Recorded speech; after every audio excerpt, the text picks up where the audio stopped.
to pandemic.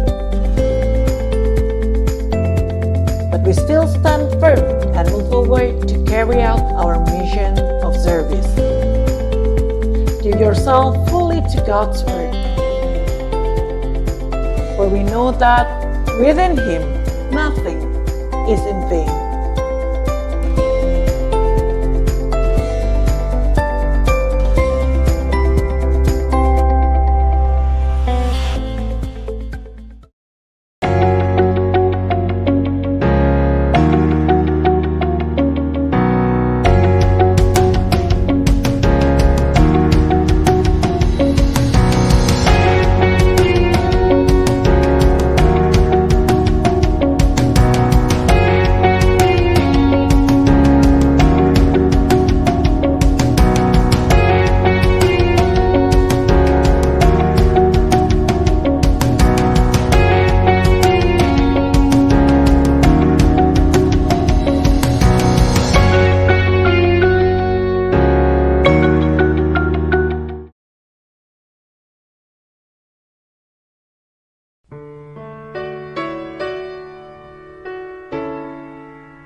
Shalom jemaat sekalian, selamat hari Minggu. Oleh anugerah Tuhan kita bersama-sama boleh dipersatukan untuk datang beribadah di hadapannya. Setiap kita mungkin hari ini ada dalam berbagai macam keadaan, pergumulan, situasi dan tempat. Tapi kita percaya Tuhan punya anugerah bagi setiap kita di dalam ibadah ini. Mari kita datang membawa hati kita kepadanya. Selamat beribadah, mari kita menyembah, memuliakan Dia.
Shalom jemaat sekalian, selamat pagi.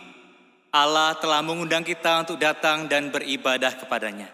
Mari setiap kita datang, kita bangkit berdiri, kita menghadapi tahta kemuliaan Tuhan. Di hadapan tahta Allah yang kudus itu, mari kita berdiam, kita berteduh di hadapan.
Pertolongan kita adalah dalam nama Tuhan yang menjadikan langit dan bumi. Turunlah atas kita sekalian damai sejahtera dari Allah Bapa, Putra, dan Roh Kudus. Amin.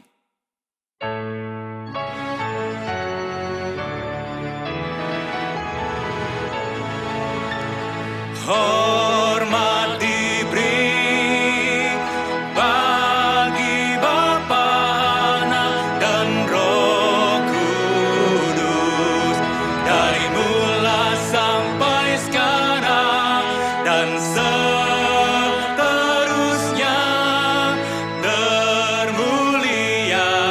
Amin, amin. Usahakanlah kesejahteraan kota kemana kamu aku tempatkan, dan berdoalah untuk kota itu kepada Tuhan. Sebab kesejahteraannya adalah kesejahteraanmu. Hendaklah engkau berdoa bagi tanah airmu yang engkau cintai, karena kesejahteraannya adalah kesejahteraanku juga. Bapak Ibu Saudara sekalian, Allah kita adalah Allah pencipta alam semesta. Dia hanya mencipta yang memegang alam semesta dan hidup kita. Mari kita datang kepadanya membawa hati kita kepadanya. Hanya Dia Tuhan, Dialah pencipta alam semesta. Nyata kemuliaannya dalam ciptaannya, karena Dialah Tuhan. Oh, hanya Dia Tuhan mengatur hari depan manusia. Sebab jalan hidup umatnya dalam rencananya, karena Dialah Tuhan, puji Dia. Hanya Dia Tuhan, Dia bertata di atas semesta.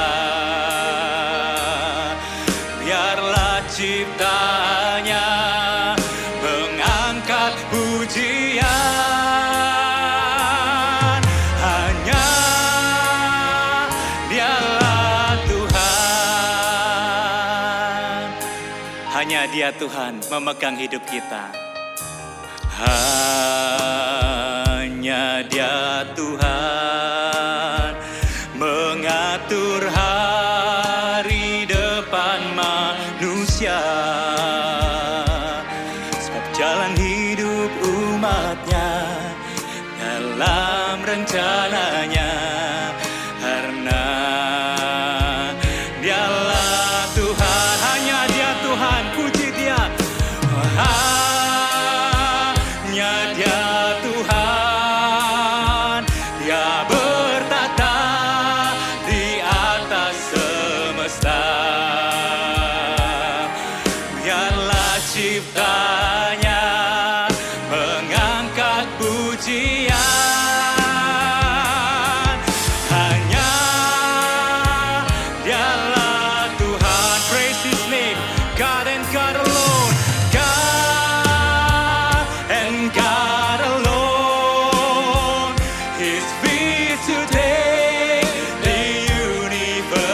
His throne. Let everything that lives reserve it to us praise. For God and God alone. Let everything that lives, let everything that lives reserve it to us praise. For God and God alone.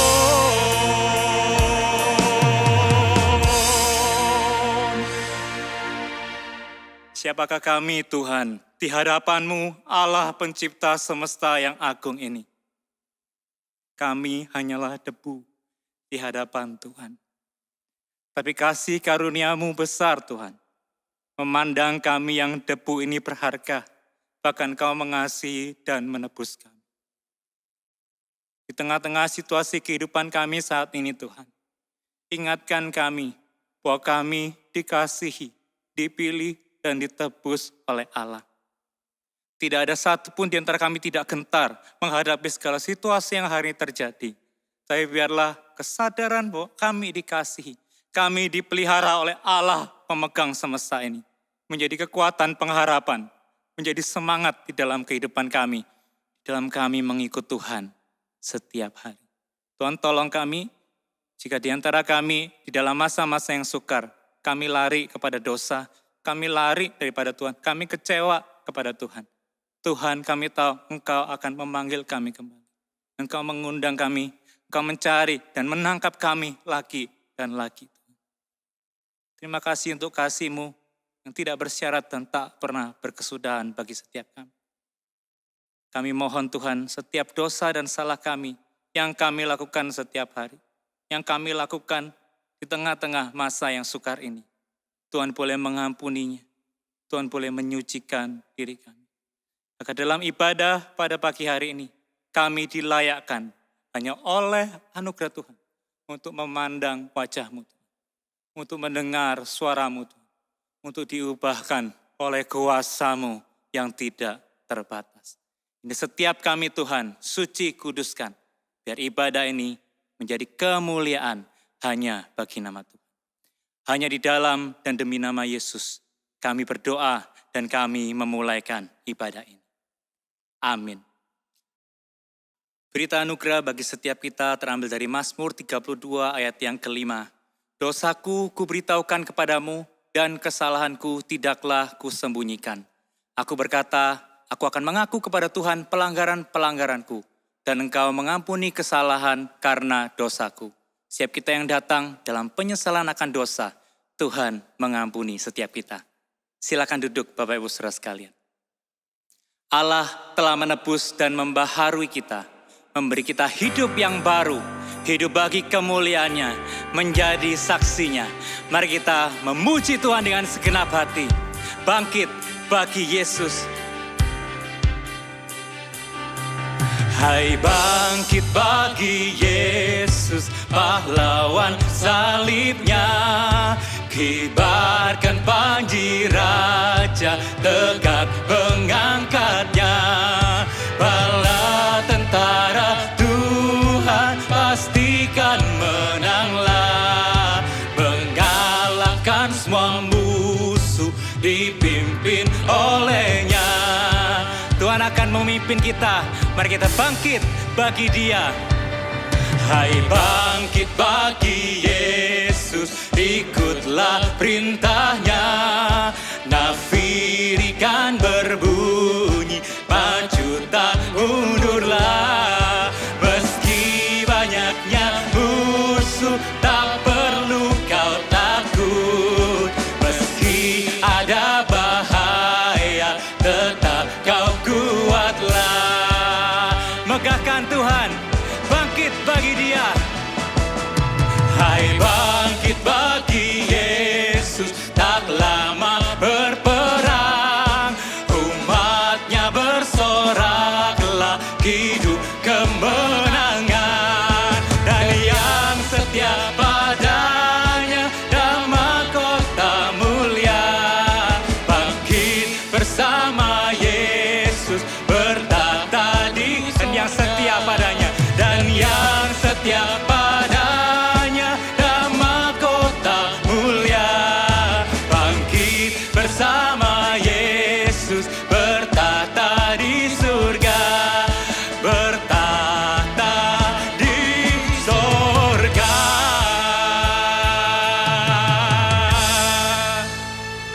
Bersama Dia ada kemenangan, bukan hanya atas setiap pergumulan dan kesulitan kita, tapi kemenangan kekal yang Tuhan sediakan. Bila tengah-tengah pengharapan itu, kita datang mencari Tuhan kita. Tengah segala kehidupan kita hari ini, mari kita datang mencari Tuhan. Berdoa, berseru kepadanya. Karena engkau dan saya memerlukan Dia. Kemanakah kami mencari kasih sejati? Kemanakah kami berseru saat badai datang menderu? Yang kami tahu hanya Kau yang mampu pulihkan segala sesuatu. Kami perlukan keajaiban-Mu, kami butuhkan sentuhan tangan-Mu. Kami tak dapat jalan sendiri, benar Tuhan. Kami perlu Kau Tuhan. Mari kita datang berseru hanya padanya. Kemanakah kami mencari kasih sejati? Kemanakah kami berseru saat badai datang menderu? Yang kami tahu hanya Kau yang mampu, benar Tuhan, pulihkan segala sesuatu. Kami perlukan keajaiban-Mu, kami butuhkan sentuhan tangan-Mu. Kami tak dapat jalan sendiri, kami perlu Kau Tuhan. Kami perlu Kau Tuhan. Kami perlukan keajaiban-Mu, kami butuhkan sentuhan tangan-Mu. Kami tak dapat jalan sendiri, kami perlu Kau Tuhan. Kami tak dapat jalan sendiri, kami perlu Kau Tuhan.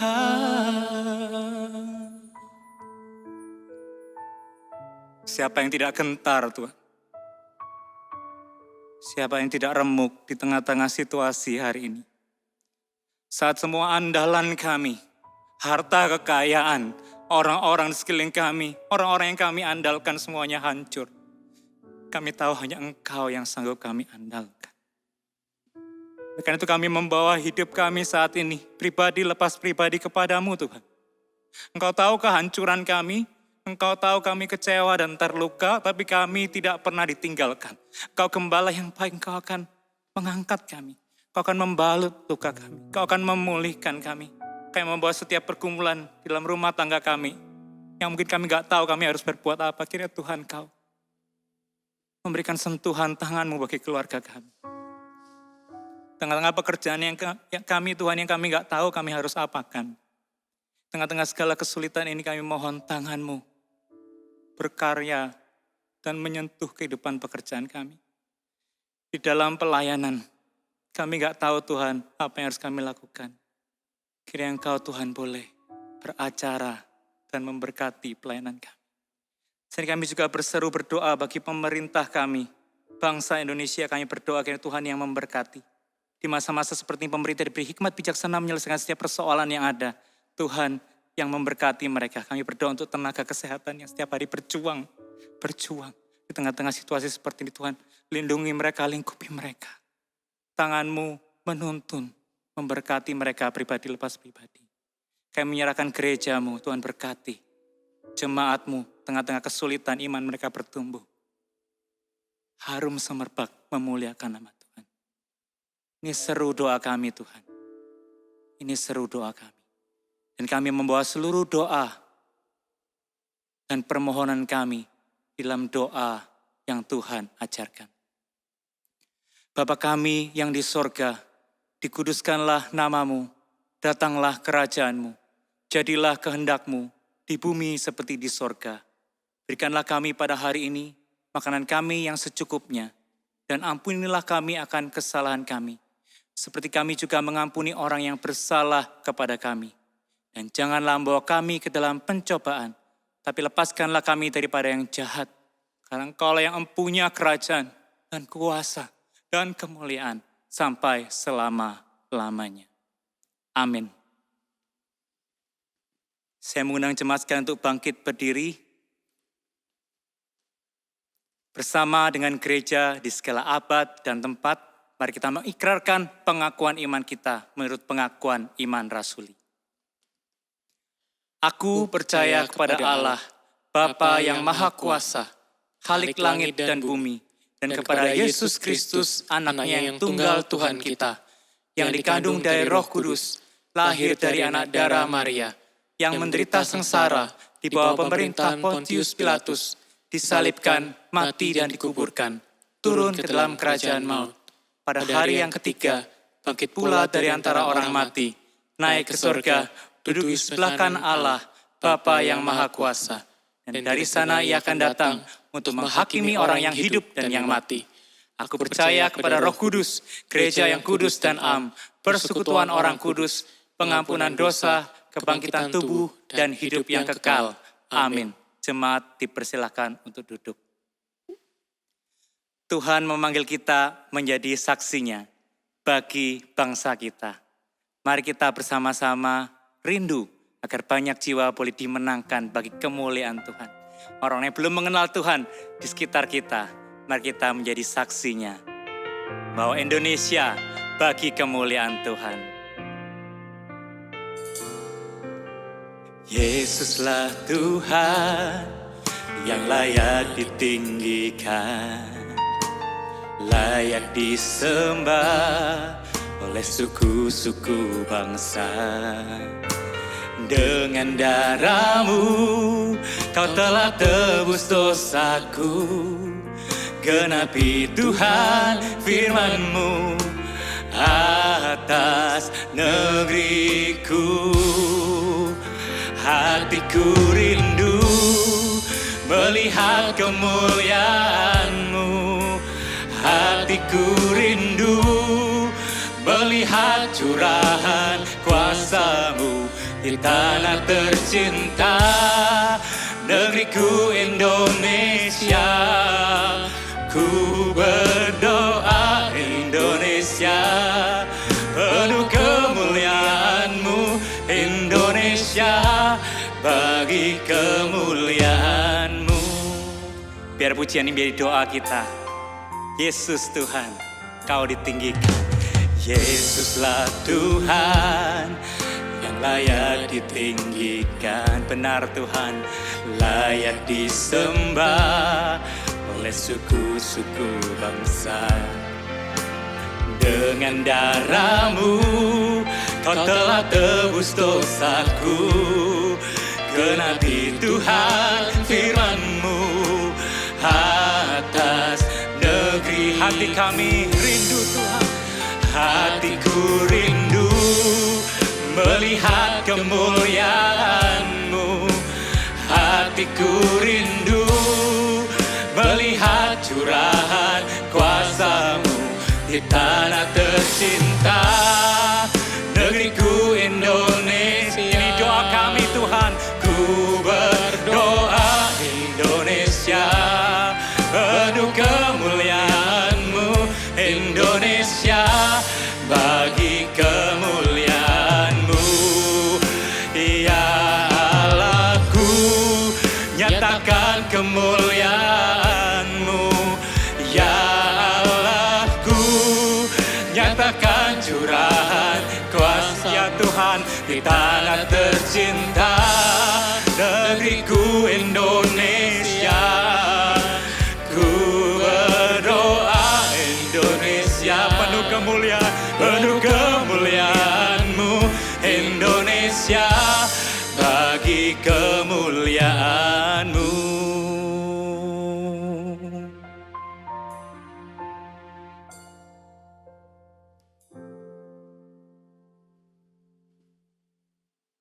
Salam damai sejahtera saudara sekalian.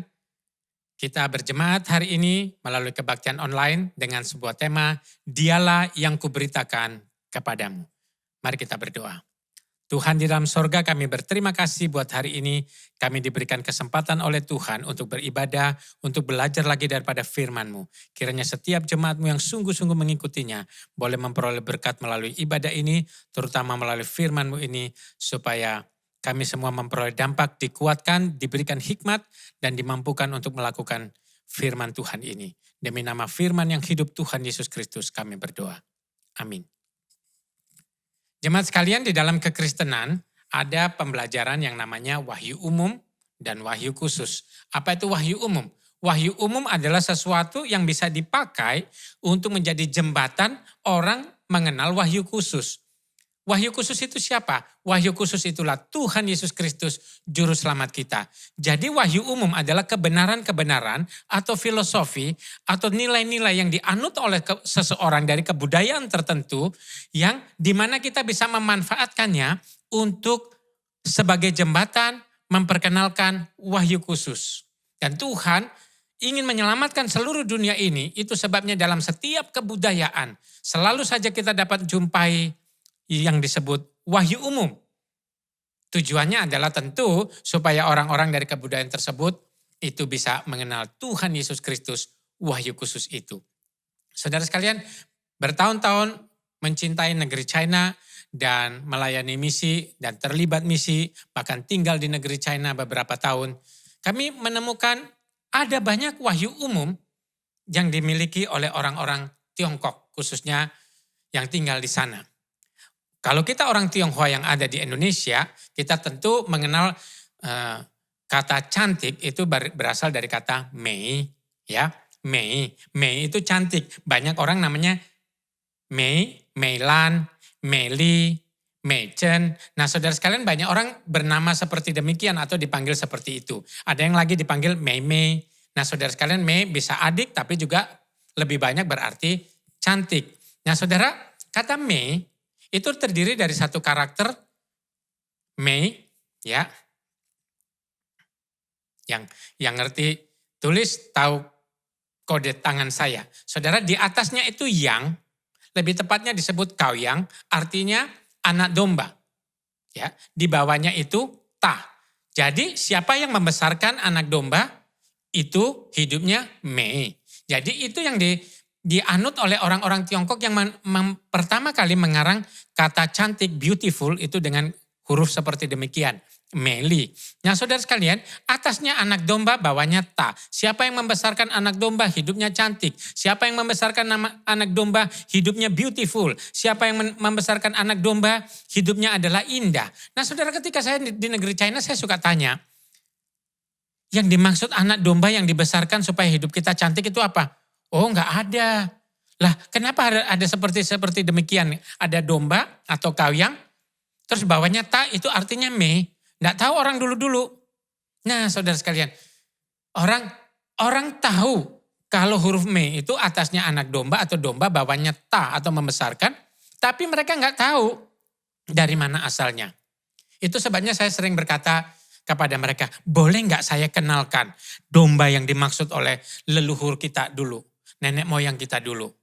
Ya, jadi di dalam Alkitab saya, orang yang membesarkan anak domba, yang menerima anak domba, atau yang meninggikan anak domba Allah itu, hidupnya indah. Nah, saudara, ada lagi huruf yang berarti adil dan benar. Hurufnya adalah I. I itu di dalam Tiongkok daratan, itu bentuknya seperti gini, ada seperti gelas dengan setetes darah. Alkitab kita mengatakan tanpa penumpahan darah tidak ada pengampunan dosa. Saudara, tanpa penumpahan darah tidak ada pengampunan dosa. Kok bisa mereka menulis seperti itu? Oh, kita tidak tahu. Tetapi dalam Chinese tradisional, saudara sekalian, Yi itu artinya atasnya itu domba, di bawahnya itu wo, artinya saya. Jadi kalau kita membaca belajar saudara, maka di atas itu anak domba atau domba, bawah itu saya. Jadi kalau saya menundukkan diri di bawah anak domba itu, maka hidup saya dibenarkan dan dianggap menerima keadilan. Nah, mereka tahu huruf itu. Lalu saya suka tanya, yang dimaksud ini apa? Saudara, sehingga saya seringkali berkata, bolehkah saya memperkenalkan anak domba supaya hidup kita menerima keadilan, berbuat keadilan, dan hidup di dalam kebenaran? Nah saudara, inilah yang disebut wahyu umum. Ada 200 lebih karakter Chinese yang bisa dipakai sebagai wahyu umum untuk memberitakan wahyu khusus Tuhan Yesus Kristus.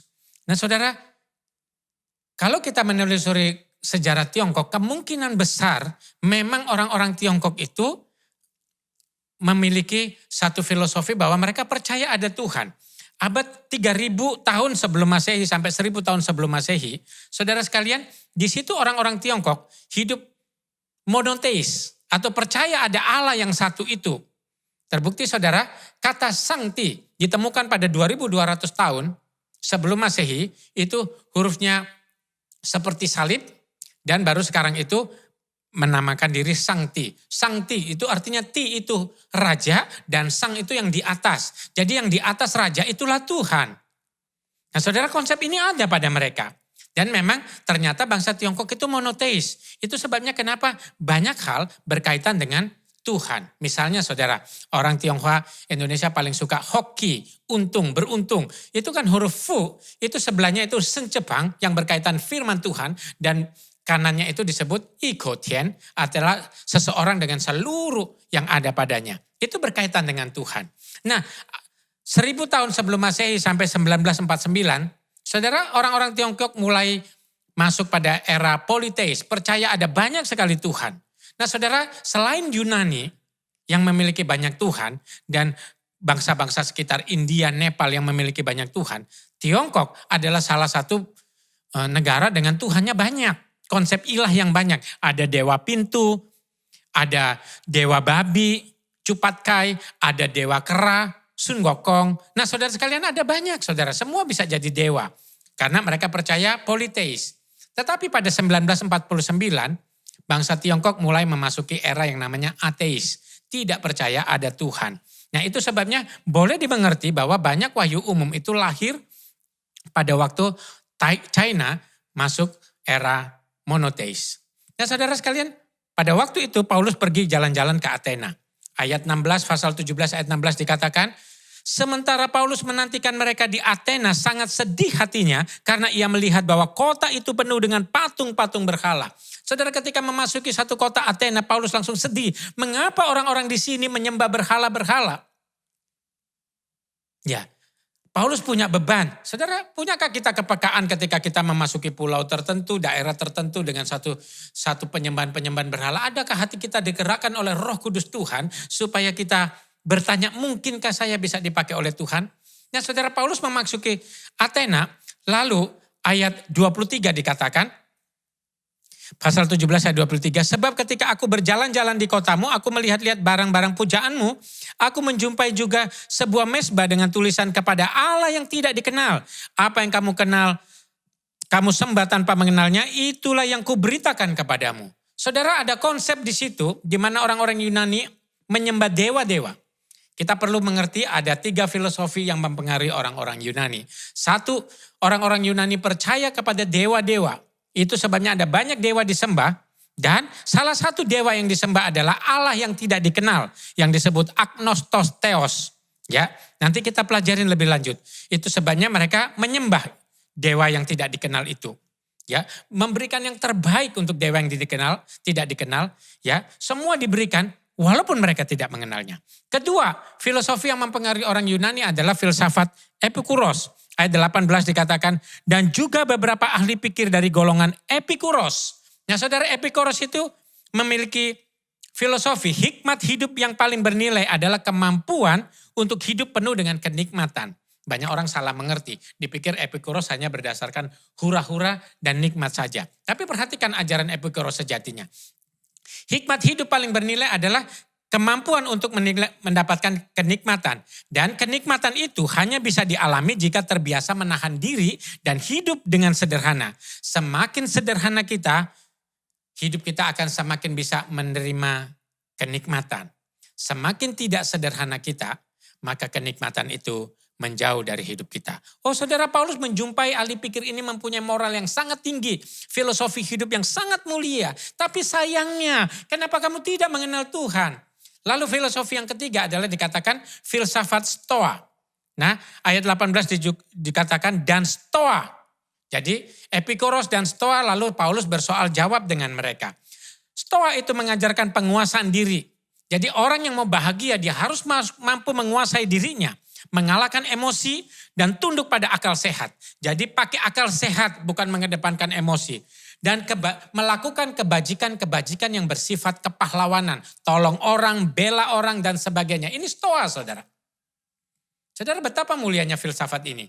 Orang-orang Yunani dipengaruhi filsafat Epikuros, mereka hidup sederhana, mereka bagus sekali, saudara. Dipengaruhi Stoa, mereka hidup dengan bagaimana menguasai diri, menahan emosi, tunduk pada akal sehat, dan bagaimana mereka melakukan sesuatu perbuatan-perbuatan heroik untuk sesama manusia. Bukankah mulia, saudara? Tapi mereka juga menyembah dewa-dewa. Nah, Paulus melihat ini. Paulus tidak membantah mereka, Paulus tidak mengatakan mereka jelek, Paulus tidak menghina pandangan mereka, tapi Paulus itu mengatakan, hei, engkau menyembah itu, menyembah siapa? Oh, kami sembah. Sembah siapa? Sembah Allah yang tidak kami kenal. Lah, Paulus langsung mengatakan, Allah yang tidak kamu kenal itulah yang ingin kuberitakan kepadamu. Dialah yang kuberitakan kepadamu. Saudara, kenapa dalam konsep Allah yang tidak dikenal, bahasa Yunaninya adalah agnotos theos, itu siapakah Allah yang tidak dikenal? Bagaimana kepribadian dan karakternya? Yang pertama, saudara, dia adalah pencipta langit dan bumi. Kedua, dia itu pelindung umat manusia. Ketiga, dia pemelihara jalannya bumi ini dan kehidupan manusia. Keempat, dia penuh dengan kebajikan. Dan kelima yang paling penting adalah dia selalu rindu menyelamatkan manusia. Nah, lalu Paulus mungkin dalam bersoal jawab mereka tidak bisa memperkenalkan siapa sesungguhnya Allah yang tidak dikenal itu. Lalu Paulus mengatakan, boleh enggak saya memberitakan agnotos theos itu yang kamu sembah dengan sepenuh hatimu, yang kamu berikan segala persembahanmu, tetapi kamu tidak mengenalnya, aku ingin memberitakannya kepadamu. Saudara, benarkah Allah yang tidak dikenal itu adalah Yesus Kristus? Wallahu alam, kita tidak mengerti. Tetapi sekarang banyak orang Yunani tahu dan penafsir-penafsir Yunani tahu bahwa Allah yang tidak dikenal itu berkuasa sekaligus baik, sekaligus adalah penyelamat. Nah, konsep seperti demikian yang dipakai oleh Paulus untuk memberitakan Tuhan Yesus. Dialah pencipta, dialah pelindung, dialah pemelihara, dialah penuh kebajikan, dia selalu ingin menolong. Itu sebabnya yang buta dicelikan, yang lumpuh bisa berjalan, yang sakit disembuhkan, yang mati dibangkitkan, bahkan terutama yang kita berdosa mati karena hukuman Tuhan. Murka Allah sedang ada di atas kita. Tuhan selamatkan kita daripada murka Allah itu. Saudara, inilah karakter Tuhan Yesus. Itu sebabnya Paulus mengatakan, dia itulah, agnotos theos itulah yang ingin kuberitakan kepadamu. Saudara, dalam Kisah Rasul 17 ayat 30 dikatakan, dengan tidak memandang lagi zaman kebodohan, maka sekarang Allah memberitakan kepada manusia bahwa di mana-mana semua orang harus bertobat. Saudara sekalian, Paulus melihat mereka tidak mengenal. Oh, sayang sekali. Paulus ingin memperkenalkan Allah yang harusnya mereka kenal supaya mereka semua bisa bertobat. Saudara sekalian, apa yang harus kita mengerti, saudara? Pada waktu lalu pengenalan Allah belum sempurna. Tetapi ketika Allah datang ke dalam dunia menyatakan dirinya, sesungguhnya kita bisa mengenal Allah. Barang siapa tidak mengenal Allah, itu adalah orang yang disebut oleh Paulus bodoh. Nah, kini kita telah hidup dalam penyataan bahwa Allah itu memperkenalkan dirinya sendiri. Oleh sebab itu apa yang bisa kita pelajarin saudara? Jangan beribadah dan melayani Tuhan tanpa mengenalnya. Oh, saudara, saya jadi pendeta sudah 26 tahun. Ya. Jadi hamba Tuhan 26 tahun, melayani Tuhan 26 tahun saudara. Banyak sekali orang memberikan persembahan karena mereka kaya. Tapi mereka tidak punya pengenalan akan Tuhan. Buktinya apa saudara? Kalau mereka mengenal Tuhannya, mereka selalu rindu mencari Tuhan. Mereka selalu rindu bergaul dengan firman Tuhan. Sebaliknya jika tidak, maka apa yang dilakukan adalah kegiatan sosial. Mungkin saja kita katakan itu pelayanan karena ada di dalam gereja, tetapi itu karena ingin menyatakan sifat kita sebagai manusia yang sosial. Ada lagi orang masuk ke gereja untuk mencari keuntungan. Ada lagi orang masuk ke gereja untuk memenuhi ambisinya. Tetapi prinsipnya yang diajarkan di sini adalah jangan beribadah dan melayani tanpa mengenal Tuhan.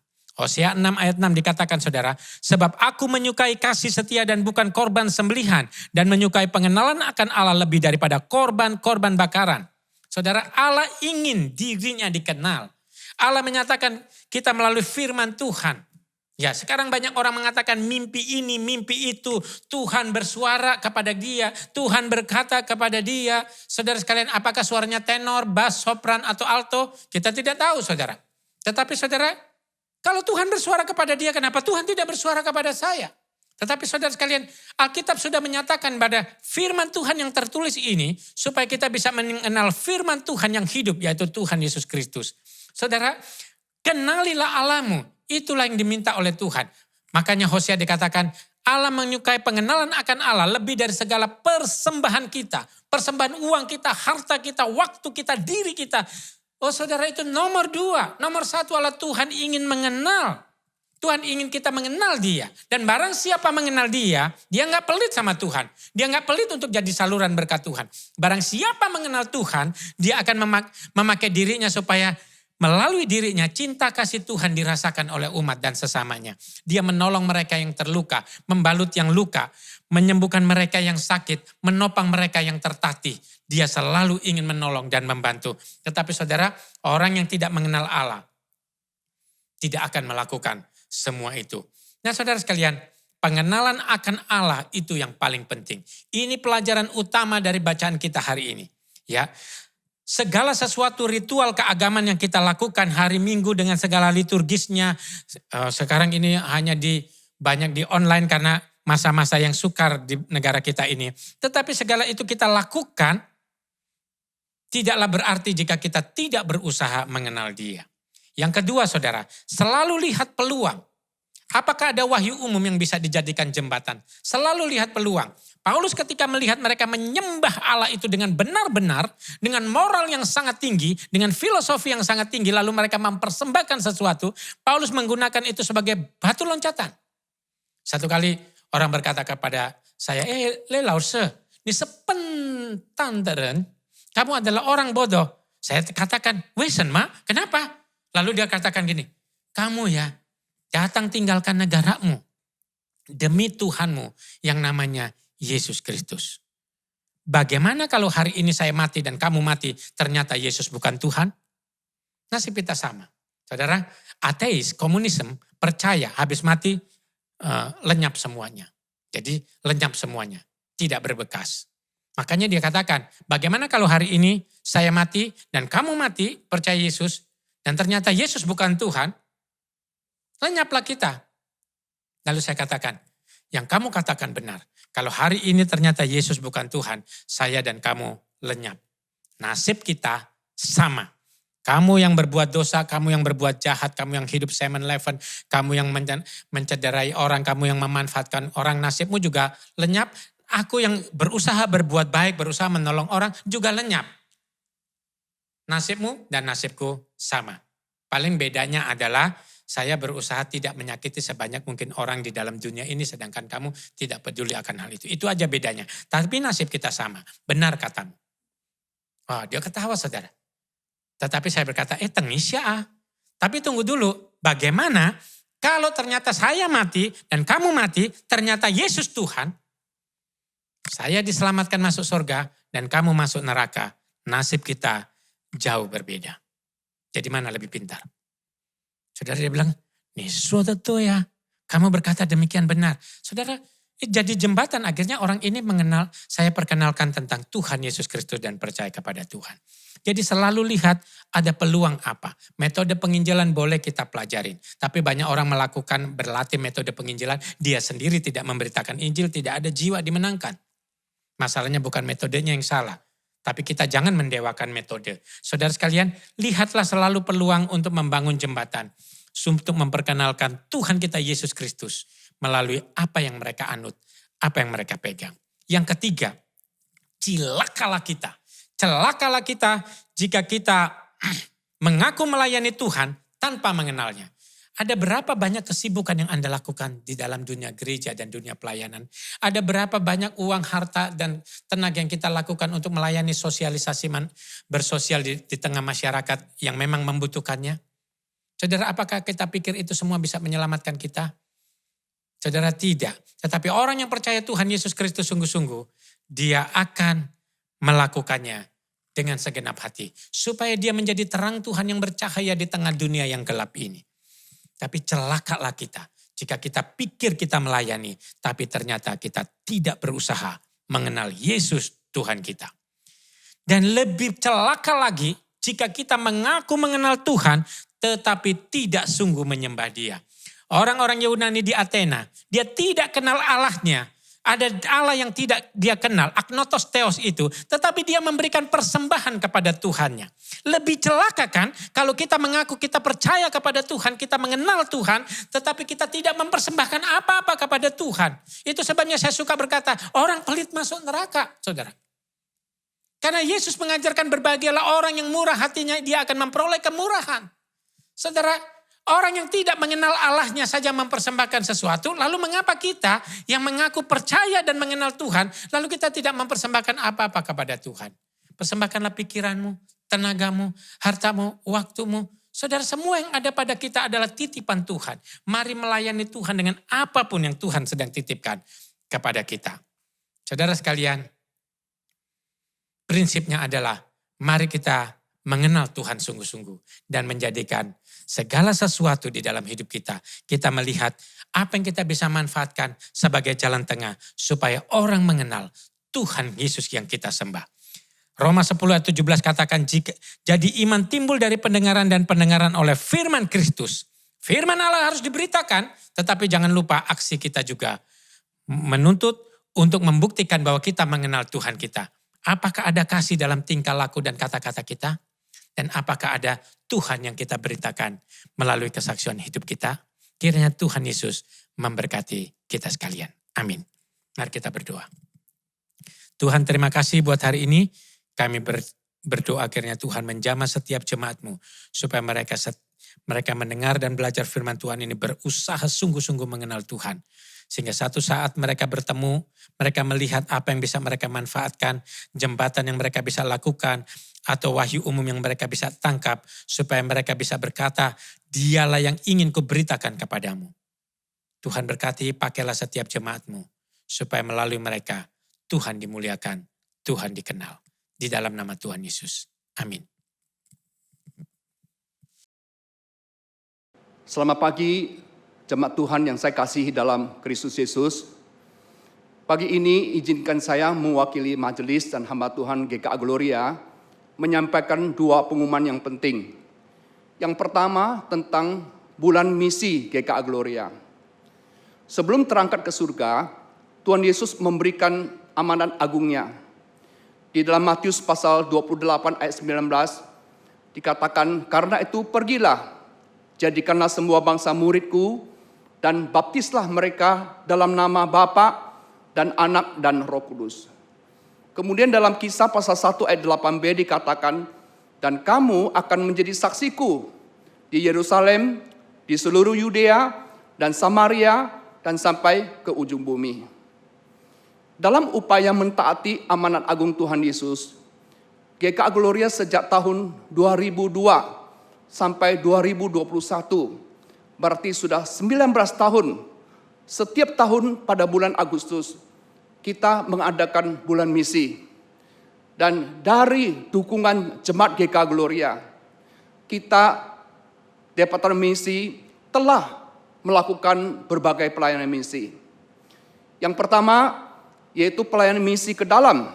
Di sini meliputi pengadaan bulan misi pada Agustus, training PI, training misi berupa Kairos, interface, seminar misi, dan lain-lain. Lalu yang kedua tentang pelayanan misi insidentil. Ini meliputi pembagian sembako pada bulan Agustus, baksos dengan abdi mulia, kunjungan ke panti-panti asuhan, mission trip, dan juga bantuan bencana COVID-19 dan bencana alam di NTT. Yang ketiga tentang pelayanan misi keluar rutin. Di sini yang pertama kita menyaksikan ada Papua Mission. Di dalam Papua Mission ini Bapak Ibu sekalian, kita mendirikan Rumah Sagu Titimika yang menampung 50 anak asuh dari SD sampai SMA. Kemudian merintis gereja di Paumako. Lalu kita juga mengutus hamba Tuhan di 6 lokasi pedalaman suku Asmat. Lalu kita juga mengadakan kerjasama dengan Kipek Nusantara. Kita mendirikan Kupang Christian Center. Di dalam KCC ini ada panti asuhan yang bernama House of Hope. Ada 70 anak di dalamnya. Lalu ada sekolah kasih karunia dari SD sampai SMA, muridnya ada 250 orang. Kemudian yang ketiga tentang BTCC, yaitu Batang Tarang Christian Center. Di sini kita ada program food program untuk anak-anak di Batang Tarang, ada program pemberdayaan lahan, dan ada proses pembangunan panti asuhan di Kalimantan Barat. Lalu kita juga mengadopsi 4 gereja desa di lereng Gunung Lau yang meliputi di Sabrang, di Gembong, di Gunung Kusan, dan juga di Gempol. Dan akhirnya kita juga memberikan puluhan beasiswa untuk sekolah di STT dan juga membiayai kehidupan hamba Tuhan di pedesaan. Karena itu kami sangat mengharapkan jemaat dengan setia boleh mendukung doa, mendukung daya, dan juga mendukung pendanaan ini. Yang kedua, tentang pemilihan majelis GKA Gloria. Puji Tuhan, karena pertolongan Tuhan, kemajelisan GKA Gloria periode 2018 sampai 2020 dapat dilalui dengan baik. Seharusnya pada tahun 2020 kita sudah mengadakan pemilihan majelis. Tapi karena pandemi, pemilihan ini tertunda 1 tahun. Namun pada tahun 2021, di dalam segala keterbatasan, kita akan mengadakan pemilihan majelis baru periode 2022 sampai 2024 pada 5 September sampai 12 September 2021. Pada hari ini, saya akan memperkenalkan 108 calon majelis baru dari 6 GKA Gloria, yaitu 37 dari GKA Gloria Pacar, 29 dari GKA Gloria Kota Satelit, 17 dari GKA Gloria Galaksi, 9 dari GKA Gloria Samudera, 7 dari GKA Gloria Rungkut, dan 9 dari GKA Gloria Nirwana. Bila jemaat mempunyai keberatan yang sah terhadap calon majelis yang ada, dapat mengajukan keberatan dengan menulis surat kepada majelis di gereja di mana jemaat beribadah. Lalu yang kedua, pada minggu depan tanggal 22 Agustus, jemaat akan menyaksikan presentasi tata cara pemilihan majelis baru. Kami mengharapkan jemaat dapat memilih tata cara pemilihan yang cocok bagi kita. Dan yang kemudian yang ketiga adalah pemilihan majelis baru 2020 sampai 2024 akan dilaksanakan mulai 5 September sampai dengan 12 September 2021.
别世界竞争为奴仆，举世世人大致相互兄恩惠，胜过死亡的永生。哦，耶稣是我救主，我救主，哦，耶稣是我救主，我救主，哦，耶稣是我救主，我救主。哈利路亚，他是主耶万世归宝，他人的造以后欢喜。他是主耶万世归宝，主耶稣基督。你们大以耶稣的爱心为心，随时与人分享他的爱。无论大小都要活出平安喜乐，使人因此能知道。哦，耶稣是我救主，我救主。哦，耶稣是我救主，我救主。哦，耶稣是我救主，我救主。哈利路亚，哦，耶稣是我救主，我救主。哦，耶稣是我救主，我救主。哦，耶稣是我救主，我救主。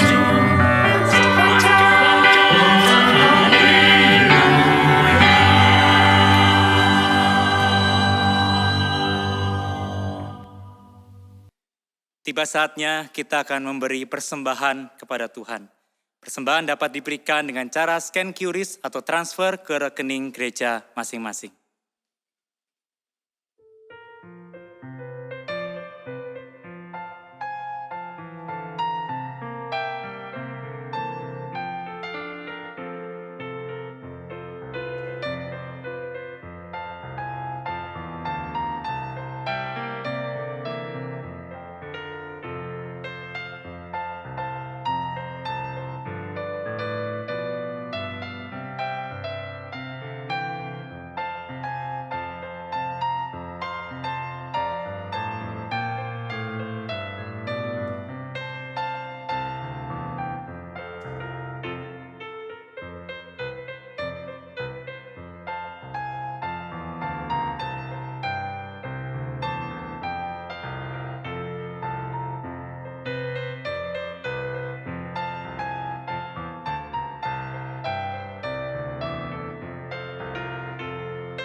Mari puji Tuhan kita, bersukacita baginya.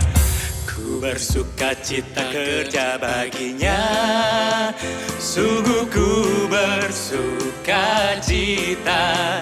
Ada sukacita dalam hatiku, ku bekerja baginya. Ku serahkan semuanya, kerja bagi Rajaku.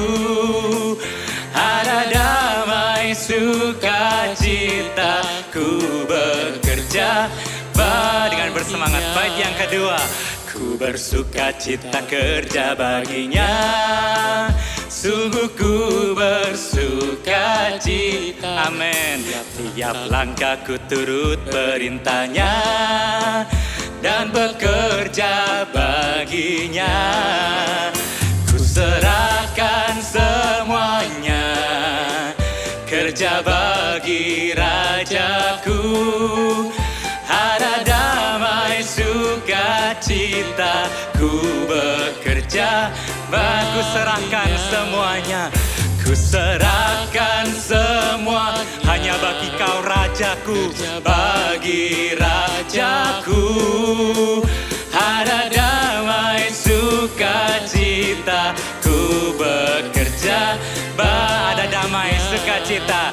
ada damai sukacita, ku bekerja baginya. Mari kita bangkit berdiri, kita satu di dalam doa menyerahkan persembahan kita.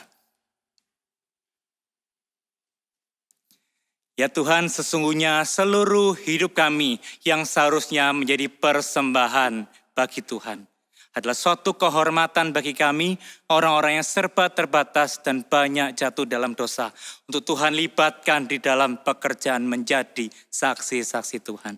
Kiranya Engkau Tuhan boleh terus menguduskan kami hari demi hari, agar kami layak mempersembahkan seluruh hidup kami, menyaksikan Engkau melalui kehidupan kami dan kesaksian kami bagi orang-orang di sekeliling kami. Tapi biarlah uang yang kami bawa kepadamu ini menjadi wakil daripada seluruh komitmen kami, seluruh hidup kami yang kami abdikan hanya kepadamu, Tuhan, empunya ladang ini. Terima kasih Tuhan untuk kesempatan kami boleh memberi persembahan. Berkati persembahan ini dipakai untuk kemuliaan nama Tuhan semata. Kami berdoa, kami bersyukur, kami bersukacita di dalam nama Yesus. Amin. Bagi Dia satu-satunya Allah yang penuh hikmat oleh Yesus Kristus, segala kemuliaan sampai selama-lamanya. Amin.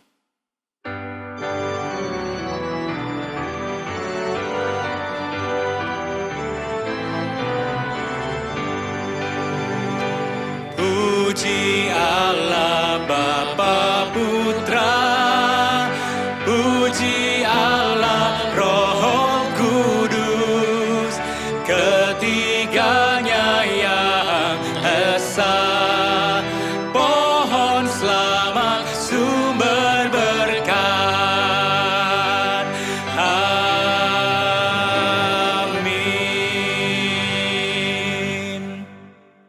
Jemaat Tuhan yang terkasih, mari kita mengarahkan hati dan pikiran kita kepada Tuhan dan menerima berkat daripadanya.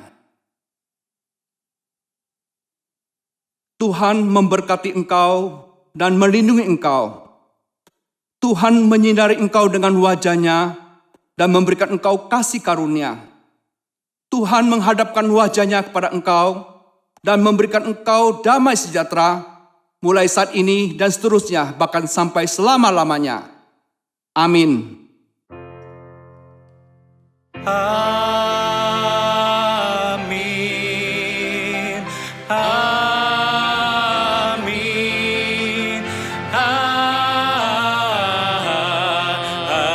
Amin. Amin. Jemaat dipersilakan untuk duduk. Demikianlah ibadah kita hari ini. Kiranya Tuhan memberkati kita senantiasa.